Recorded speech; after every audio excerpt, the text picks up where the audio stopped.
एक ऐसी कहानी जहां महत्वाकांक्षा इंसान को राजा भी बनाती है और राक्षस भी। ये कहानी है मैकबेथ की, विलियम शेक्सपियर की सबसे रहस्यमयी और दुखद ट्रेजेडी की। ओह सॉरी, मैं आपको तो भूल ही गया। स्वागत है आपका इंग्लिश लिटरेचर की ग्रेट ट्रेजेडी मैकबेथ में। शुरू करने से पहले हम कैरेक्टर्स देख लेते हैं। मैकबेथ स्कॉटलैंड का एक वीर सेनापति जो महत्वाकांक्षा और लालच के कारण राजा बनने के लिए हत्या करता है। लेडी मैकबेथ मैकबेथ की पत्नी जो उसे हत्या करने और गद्दी हथियाने के लिए उकसाती है। द थ्री विचेस जैसे हम हिंदी में चुड़ैल कहते हैं, यही वो विचेस हैं जो मैकबेथ की भविष्यवाणी करती हैं कि वो राजा बनेगा। बैंक्वो मैकबेथ का मित्र और सेनापति। चुड़ैलें भविष्यवाणी करती हैं कि उसके वंशज राजा बनेंगे। किंग डंकन स्कॉटलैंड का दयालु राजा। छठा, मैकडफ एक स्कॉटिश कुलीन व्यक्ति। मैल्कम राजा डंकन का बड़ा बेटा। इसके अलावा और भी कैरेक्टर्स हैं जैसे कि डॉनलबेन डंकन का छोटा बेटा, फ्लियांस बैंक्वो का बेटा, लेडी मैकडफ की पत्नी, द जेंटलवुमन लेडी मैकबेथ की देखभाल करने वाली, द डॉक्टर लेडी मैकबेथ की मानसिक स्थिति का निरीक्षण करता है। चलो शुरू करते हैं। कहानी की शुरुआत होती है स्कॉटलैंड से। युद्ध का मैदान है। स्कॉटलैंड के दो बहादुर सेनापति मैकबेथ और उसका मित्र बैंको अपने राजा डंकन के लिए लड़ रहे हैं और जीत भी जाते हैं। युद्ध के बाद मैकबेथ और बैंको घर लौट रहे होते हैं। रास्ते में उन्हें रहस्यमयी 3 चुड़ैलें मिलती हैं। बिजली, बादल और रहस्यमयी धुंध चढ़ी है। 3 चुड़ैलें एक स्वर में बोलती है, ऑल हेल मैकबेथ, तुम ग्लैमिस के सरदार हो ना, तुम कॉडर के सरदार बनोगे और एक दिन स्कॉटलैंड के राजा भी बनोगे। मैकबेथ हैरान होता है और बोलता है, ये कैसी बातें कर रही हो? मैं पहले से ही ग्लैमिस का सरदार हूं, लेकिन कॉडर और राजा, ये कैसे संभव है? बैंक्वो कहता है, और मेरे बारे में क्या कहती हो? चुड़ैलें एक स्वर में, तुम राजा नहीं बनोगे बैंक्वो, लेकिन तुम्हारी संतान, तुम्हारी पीढ़ी के लोग राजा जरूर बनेंगे। और चुड़ैलें अचानक गायब हो जाती हैं। उसके बाद दूत राजा डंकन का समाचार लेके आता है। दूत, मैकबेथ, राजा डंकन ने तुम्हें कॉडर का सरदार घोषित किया है। मैकबेथ, चुड़ैलों की बात सच हुई, क्या सचमुच मैं राजा बनूंगा? मैकबेथ को लगता है कि चुड़ैलों की बात सच हो रही है। अब उसके मन में राजा बनने की इच्छा जागने लगती है। घर वापस आके मैकबेथ अपनी पत्नी को सब बताता है। मैकबेथ, डार्लिंग, चुड़ैलों ने कहा है कि मैं राजा बनूंगा, लेकिन कैसे? डंकन तो जीवित है और उसके बेटे भी हैं। लेडी मैकबेथ दृढ़ स्वर में, मौका खुद हमारे पास आया है। राजा हमारे महल में मेहमान बनकर आ रहा है। आज रात डंकन की मौत होगी और तुम राजा। मैकबेथ डरते हुए, लेकिन ये तो भयानक पाप होगा।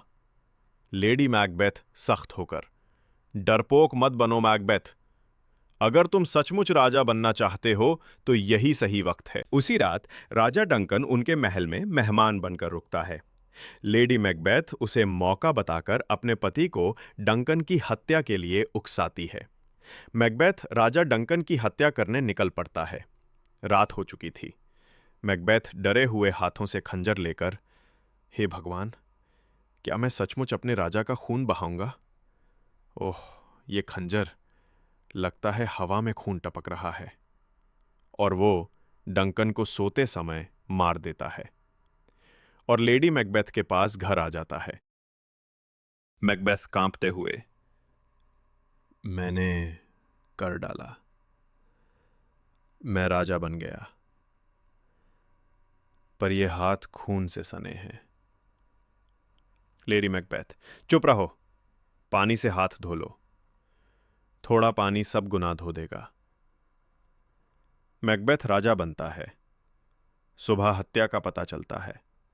डंकन के बेटे मैल्कम और डॉनलबेन डरकर देश छोड़ देते हैं।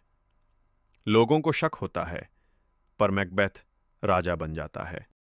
फिर बारी आती है बैंक्वो की हत्या की और मैकबेथ के खूनी खेल की। राजा बनने के बाद भी मैकबेथ को चैन नहीं मिलता। मैकबेथ मन ही मन, चुड़ैलें बोली थीं बैंक्वो की संतान राजा बनेगी, तो क्या मैं बेकार ही खून बहा रहा हूं? नहीं, बैंक्वो को मरना ही होगा। और मैकबेथ अपने ही दोस्त को मारने भाड़े के गुंडे भेजकर बैंक्वो पर हमला करते हैं और बैंक्वो को मार डालते हैं। बैंक्वो मरते हुए अपने बेटे से कहता है, फ्लायंस, भाग जा, तेरा भविष्य तुझे राजा बनाएगा। फ्लायंस भाग निकलता है। अब आता है कहानी में ट्विस्ट, बैंक्वो की आत्मा और राजमहल की दावत का दृश्य। राजा बनने के बाद मैकबेथ एक दावत देता है। मैकबेथ ग्लास उठाकर एक्साइटेड, मित्रों, आज हम सब खुशी मनाएंगे। अचानक उसे सामने बैंक्वो की आत्मा दिखती है। मैकबेथ डरते हुए, ओह, ये कौन बैठा है वहां? ये तो बैंक्वो है, खून से सना हुआ। दूर हो जाओ, मुझे मत सताओ। दरबार के लोग हैरान होकर एक दूसरे को देखते हैं। लोगों को लगता है राजा मैकबेथ पागल हो चुका है। इतना सब होने के बाद लेडी मैकबेथ का पागलपन सर चढ़ जाता है। रात के समय लेडी मैकबेथ नींद में चल रही है। लेडी मैकबेथ खुद से ही कहती है, ये धब्बे, ये खून के धब्बे क्यों नहीं जाते? धो डालो इन्हें, धो डालो। खून खराबा करके वो पागल हो जाती है और अंततः उसकी मृत्यु हो जाती है। इतना सब होने के बावजूद सत्ता और राजा के सिंहासन का मोह उसे चैन से बैठने नहीं देता।